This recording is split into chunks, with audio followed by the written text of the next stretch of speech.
Well, first of all, what kind of mythical powers does a Sun Devil have? We got to consider that. Now, Terrell, run the road again! Hey guys! Hey! I'm having a press conference, okay? Their fat little girlfriends have some obvious advantages. For one thing, their fat little girlfriends are telling them what they want to hear.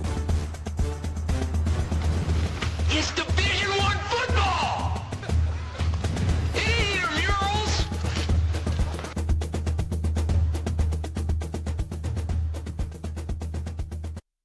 All right. We are back, ladies and gentlemen. This is the Hoppy Huddle podcast. We are so back. It was over, but now we're so back because we have returned. We're talking transfer portal today, and we have our got off season right there, 2 weeks. the off season, 1 week off. We are in fact returned. A lot of stuff.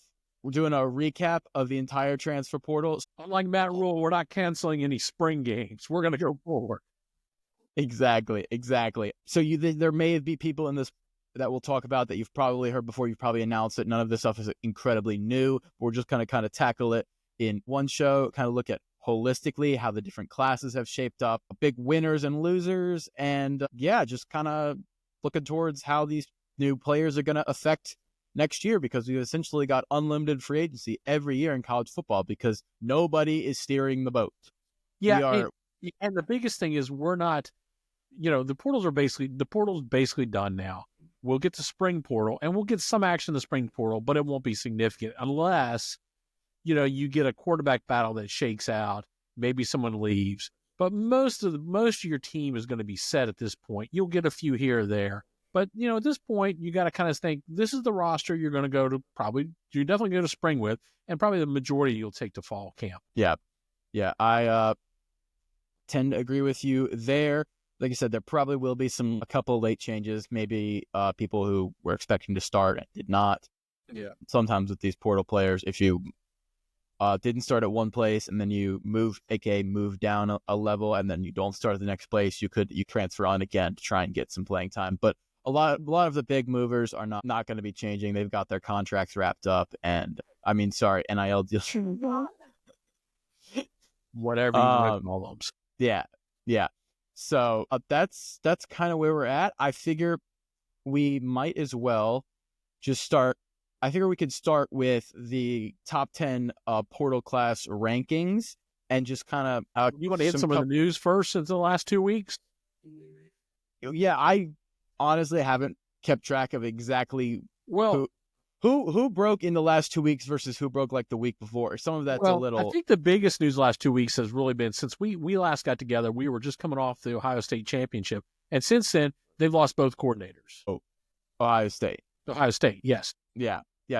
Chip Kelly to the NFL and Jim Knowles to Penn State. Yes, and Kelly just left. That was just Sunday night. Went to the Las Vegas Raiders for a reported $6 million a year. I can't blame him. Take that money and run, baby. He gets to now, design an offense around Brock Bowers. Good luck with no quarterback, but can't blame him. But yeah, so Ohio State, we'll talk about the losses and our previews coming up in July. But now they lost both coordinators, and I thought I saw somewhere, and I need to confirm this. Did they name Brian Hartline as the offense coordinator? I thought I saw that. I can't confirm. I am not sure about that one, actually. So I did not. After it broke yesterday, I thought that they named him as the offense coordinator, which would make sense. But that's big. Those are big losses for Ohio State. I mean, with the talent that was already leaving on the defensive side, the offense, and then lose both coordinators, I mean, that's a real big issue for the Buckeyes. I mean, I know they've got loaded talent and recruits and everything, but man, this feels like a gutted roster and a gutted coaching staff now. Yeah, it's definitely going to be a big step back for Ohio State, and honestly, it's kind of reminiscent of Michigan going into this year. Yeah, everybody came back to win the title, right? Everybody had that mountain that they hadn't climbed. The coordinators, everybody was back. Coaches back, coordinators back. A little different. I mean, Ryan Day is still there, but similar levels of returning starters and coordinators churn a little bit. So it'll be interesting to see. Obviously, Ohio State's still extremely talented. They're a reload kind of program. So they'll clearly still be a national title contender as they are every year. But it'll be really interesting to see, especially with an energized Michigan, which we'll talk about here in a little bit. Yeah. So the other probably biggest real coaching news was also broke the other night. Ryan Grubb is going back to be the offense coordinator at Alabama. You got to remember, he was Kalen DeBoer's offense coordinator at Washington, had been with Kalen DeBoer for many, many years, took the Seattle Seahawks, I believe, offensive coordinator job. Yeah. Kalen went to Alabama. That lasted a year. He was let go by the Seahawks. He's getting the band back together with Kalen DeBoer. I think that's going to be real interesting because I think those two work well together. That should be pretty, if you're an Alabama fan, you got to be pretty happy about that. I tend to agree there. Grubb has been with him the entire way. Everywhere they were together, they won lots of games. I don't see any reason why that won't continue at Alabama. And I wouldn't completely sell all of your stock in Alabama just quite yet, because they have lost people in the portal, but they're still extremely talented, have good offensive minds, and we're to borrow a term from geopolitics, this is now a multipolar world, right? There's not one program dominating in the SEC. The analogy is that after the Cold War, the United States became the leading global power, and they were pretty much alone for a while, and now other powers have sort of risen up, and now it's a multipolar world. I think that's a similar analogy to sort of how the SEC was. It was Alabama and no one else for a long time. And that's not really the case anymore. You're going to have different teams year to year jump up and jump down. And you're not going to, I don't think everyone's like, who's the next Alabama? I'm not sure there will be a next Alabama. I think there will just be the next team, the next successful team, especially with the churn and free agency transfer portal every offseason. So that's something definitely to look out for. And next year could be Alabama's year. You never know. Yeah. So anyway, I think that was the biggest news really over the last couple of weeks. Yeah. So anyway, all right. Well, that's it. That's kind of it on my front from the news. All right. Let's get into it then. So I wanted to talk about first, just kind of do a quick overview of the top 10. My battery. Oh, there we go. Finally, I'm worried my battery's not charging. And now it looks like maybe it's charging. It would be terrible for me to lose out on this. Yeah. If you drop in the middle of it, you can just rejoin. It'll be okay. Yeah. So I think we got to start off with the header, which is slow clap for Texas Tech, man. They went out there and spent. Texas Tech, the number one transfer portal class.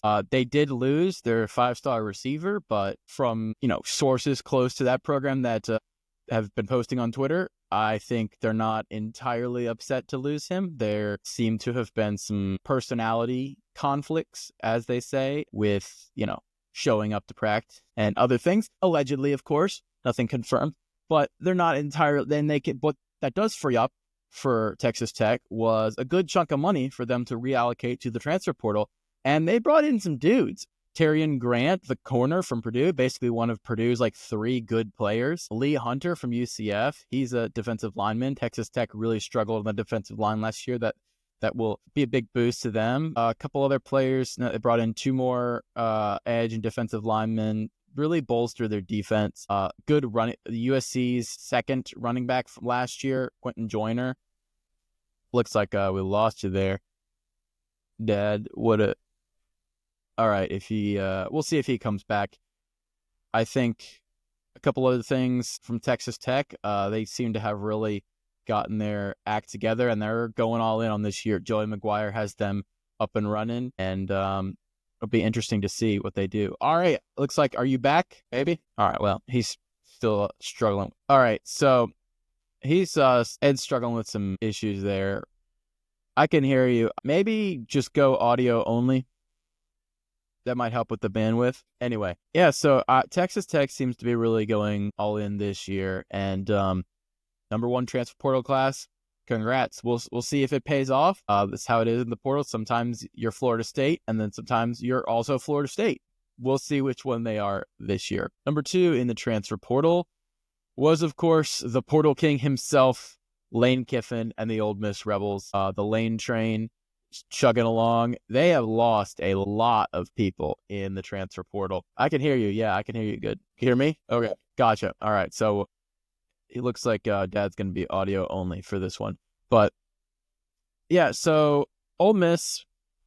Sorry, yeah, go ahead. Yeah, I think though you have to have a little perspective here, and this, I am a little biased if you see the paraphernalia behind me, but Texas Tech is the kind of school where you go all in and you get to 8-4. Historically, before Mike Leach, they really have not won a whole lot. And I mean, I could say the same for Baylor, but Baylor's had much higher peaks recently. And so they may get to 8-4 and have some great wins, even with them going all in, because they just can't yearly recruit high school as well as a lot of the other programs in Texas. So I don't know. We'll see. It'll be interesting to turn out. I'm not convinced as Joey McGuire as the in-game or scheme head coach. He seems to me like the kind of person that would be a big, a top 10 program would pay him like $2 million to be director of player personnel and just recruit the heck, because getting those players to Lubbock is a huge accomplishment for him. But you got to coach him too. So we'll see what happens there. It would not surprise me if he ends up somewhere else in a couple of years. But I don't know. They seem to like him. So I would say I'm going off on threes, portal rankings. So I have Ole Miss as number 2. But okay, I guess it is sort of a quantity versus quality thing. Texas Tech brought it, and it also depends on how you rank the different players. So LSU, okay. What does LSU's class look like? Hold on, let me pull it up. Yeah, it's kind of the usual suspects. Yeah, I think, do you want to talk about Damian Wilson for a second? Or Damon Wilson, sorry. Yeah. He's a first rounder for sure. He's one of those, he's your typical Georgia defensive lineman that obliterates everyone and gets drafted in the first round. And I think this was just a case of there's a lot of people at Georgia that are very big and physical, and Missouri does not have that many people, and Missouri was willing to pay just more money than Georgia was. And just from a cap management perspective, from a resource NIL management perspective, Missouri just went in on him, and he's definitely, I think, one of the best players in the class. And Missouri, every year, Missouri seems to have like 2 or 3 like solid, first, second team All-American players. And then, but they're a bit like South Carolina in that aspect, where they have great individual players, but they don't always put them together into fantastic seasons. Occasionally they break through. We'll see how it goes next year. Missouri's also brought in, besides Damon Wilson, they've brought in some other good players as well. Yeah. Nope. Yeah. Absolutely. It's gonna happen. It'll be interesting to see Missouri. The idea, I guess, with him is they've probably had some resources freed up by the 5-star edge rusher they had transferring to Nebraska. I forget his name.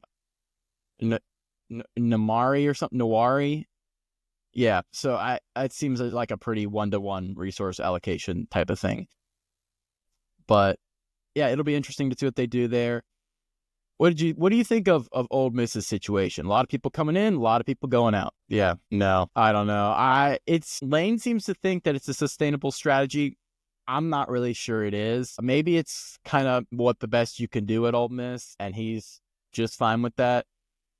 Lane I don't know. He just doesn't seem like the guy that he seems like he wants to be the resource maximizer at a top 10 program. And so he just kind of seems like treading water at Ole Miss after this year, because this is the year they were supposed to break through. And now you're like, okay, do you have to like stack for another 2 years before you can try and shoot for the championship again? So it really doesn't now. Draft and portal. Yeah. Good class. They'll definitely catch somebody. They always do. What do you think? What's your thoughts on Oregon's class? They brought in a bunch of guys, obviously Bear Alexander, the forever transfer from USC, some good wide receivers, defensive players. Oregon kind of putting cherries on top of their already elite recruiting class. So not necessarily the same position as a lot of these guys. I'm really interested to see Mekhi Hughes, the Tulane running back. He tore it up last year. Running behind Oregon's offensive line, like that's something I'm excited to see. Oh yeah, I completely forgot. That slipped my mind. Yeah. He's fantastic. Yeah. Oh no, they're fine. They're going to be good. Yeah, I know. It's interesting from a program recruiting standpoint. Well, it also tells me that Phil Knight really wants a title before he dies. That's what it also tells me. You could make an argument. Yeah, that'll be really interesting. You're right. It might be Oregon because Ohio State loses so many people.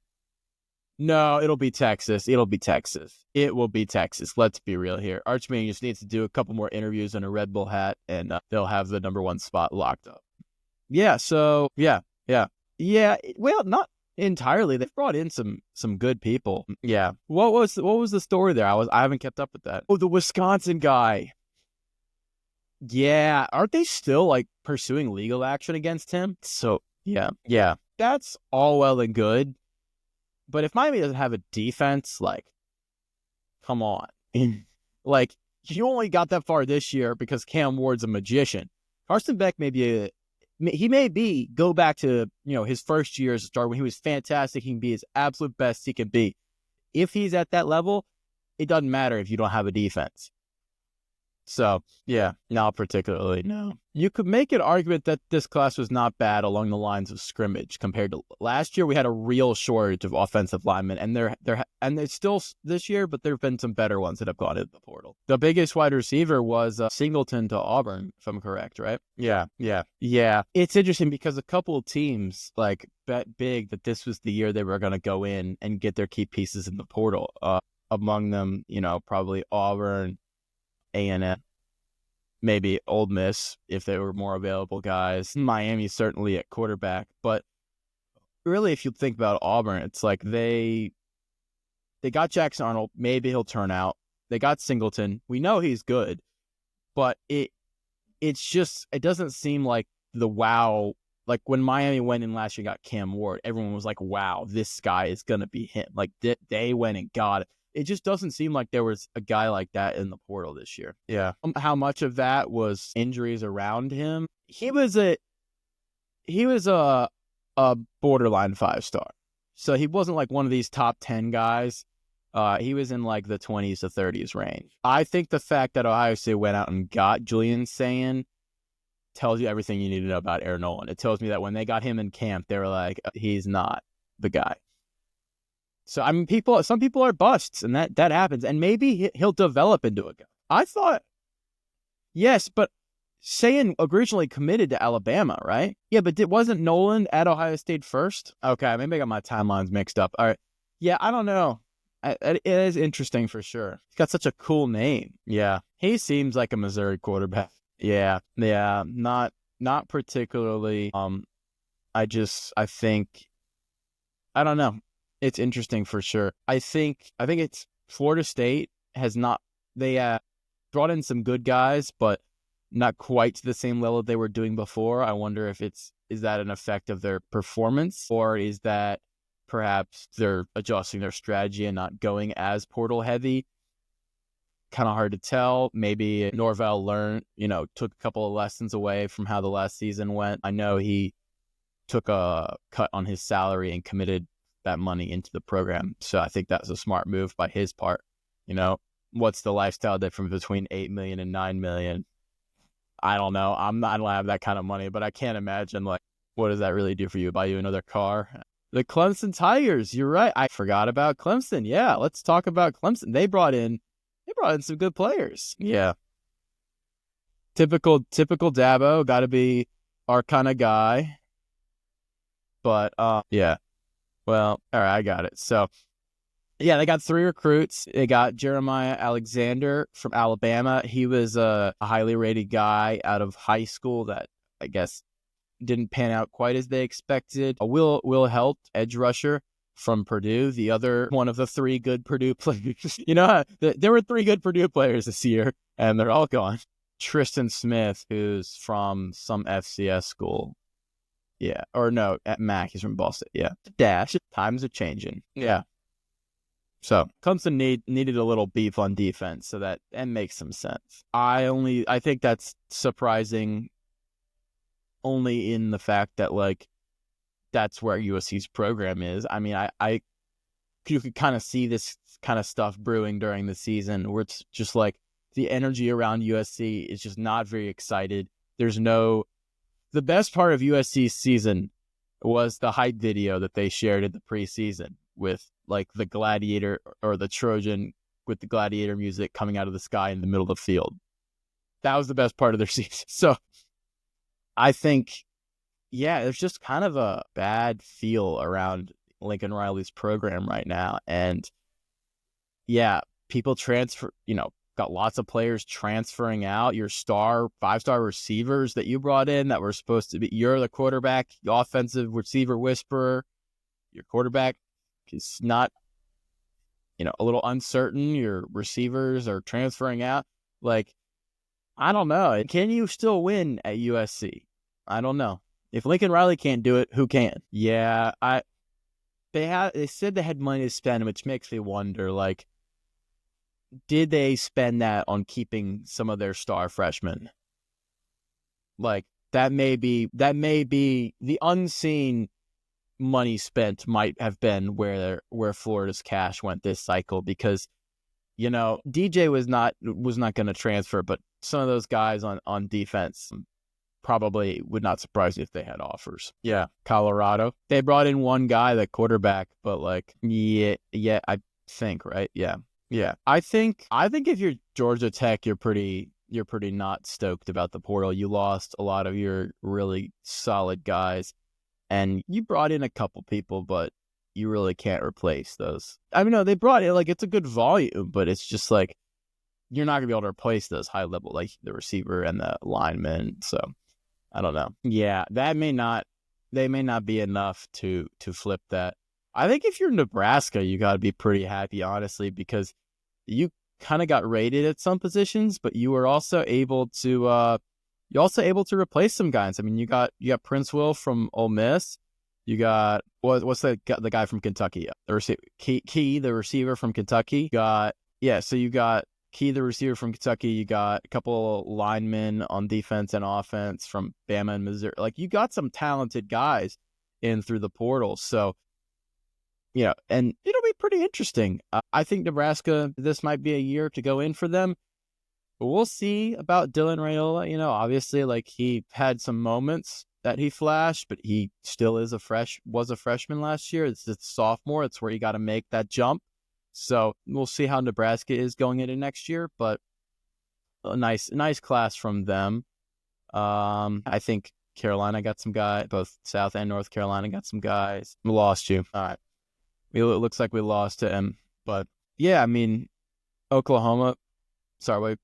Are you back? Had some technical difficulty here, folks. Sorry about that. All right. Yeah, I think, with a little bit of a more thin portal class this year, it'll be interesting to see if the programs that are able to just cherry pick and fill key positions end up better off than the ones that kind of loaded up on like 15, or 20, like low 4, high 3 stars. It's kind of a quality versus quantity thing, and it's hard to compare that class to class, but there are several key players that will make impacts. And I think it's going to be interesting to see how the Georgias and the Bamas, who didn't really hit the portal as hard, and Florida and other teams like that, compete with some of the teams that really knocked it out of the park in the portal, but really didn't hit the high school trail as efficiently as some of these other teams. Yeah, so besides that, some major, so the coaching carousel this offseason, obviously Jim Knowles has gone to Penn State. I think that's pretty impactful for them. I think Florida State obviously brought in Gus Malzahn to be the new offensive coordinator. Rice and Kennesaw State have got new head coaches, and Dana Holgorsen is now the Nebraska offensive coordinator. Yeah, so I don't know. There's not a whole lot of movement in the coaching carousel this year. I wonder if that's kind of because of the pending lawsuits and litigation surrounding paying players, and the programs aren't exactly sure what that landscape is going to look like. So a lot of teams may be holding back on pulling the trigger and spending, tens of millions of dollars to buy out a coach when they don't even know what the world of the sport is going to look like in 2 years. It'll be interesting. There were no head coaching changes in the SEC, which was super weird because they love to fire the coaches down there in the SEC. So I wonder if, you kind of look ahead to next year, there might be storms brewing on the horizon, depending on winners and losers of this season and how how that shakes up. Hugh Freeze, to name one, maybe Billy Napier. You never know. Billy Napier seems to have it turned around, but maybe not. Jeff Lebby at Mississippi State, Venables at Oklahoma. These are just some of the names that I'm thinking that could be on the hot seat at the end of next year if the results aren't exactly what they want out of their coach.